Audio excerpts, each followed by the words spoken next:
Gmail account delete কিভাবে করবেন। এই ভিডিওটা সম্পূর্ণ দেখুন, তাহলে আপনারা খুব সহজে আপনার অপ্রয়োজনীয় জিমেল অ্যাকাউন্টটা ডিলিট করতে পারবেন মাত্র 1 মিনিটে। তো কিভাবে আপনি জিমেল অ্যাকাউন্টটা ডিলিট করবেন চলুন আমি আপনাদের দেখিয়ে দিই। তো জিমেল অ্যাকাউন্টটা ডিলিট করার জন্য আপনি আপনার ফোন থেকে এই যে জিমেল অ্যাপটি রয়েছে, এই জিমেল অ্যাপটি আপনি সর্বপ্রথম আপনার ফোন থেকে ওপেন করবেন। ওপেন করার পর উপরে আপনারা জিমেলের লোগোটি দেখতে পাবেন, এই লোগোতে একবার ক্লিক করবেন।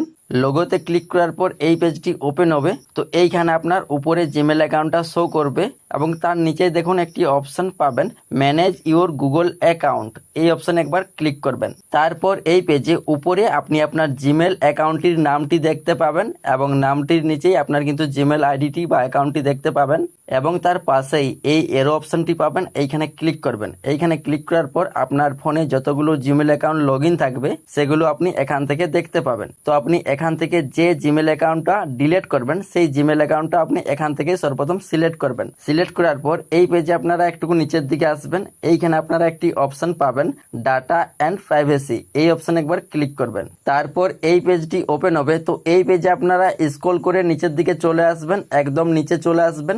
এইখানে নিচে আপনারা একটি অপশন পাবেন ডিলিট ইউর গুগল অ্যাকাউন্টস। তো আপনারা এই ডিলিট ইউর গুগল অ্যাকাউন্টস এই অপশনে ক্লিক করবেন। তারপর এই পেজে আপনার ফোনের স্ক্রিন লকটা চাইবে, তো এইখানে আপনি আপনার ফোনের স্ক্রিন লকটা দিয়ে ভেরিফাই করে নেবেন। তারপর এই পেজটি ওপেন হবে। তো এই পেজে আপনারা একটুকু নিচের দিকে আসবেন। নিচের দিকে আসার পর এইখানে আপনারা দুটি বক্স দেখতে পাবেন, এই দুটি বক্সে আপনারা টিক চিহ্ন দিয়ে দিবেন। তারপর নিচে ডিলিট অ্যাকাউন্ট এই অপশনে ক্লিক করবেন। তো ডিলিট অ্যাকাউন্ট এই অপশনে ক্লিক করলেই আপনার কিন্তু জিমেল অ্যাকাউন্টটা ডিলিট হয়ে যাবে। তো এইভাবেই আপনি খুব সহজে আপনার জিমেল অ্যাকাউন্টটি আপনি ডিলিট করতে পারবেন। তো এই ভিডিওটা দেখে আপনার যদি একটু হলেও উপকার হয়ে থাকে সেক্ষেত্রে এই ভিডিওটাতে একটি লাইক করে দেবেন এবং চ্যানেলে নতুন হলে চ্যানেলটি সাবস্ক্রাইব করে দেবেন।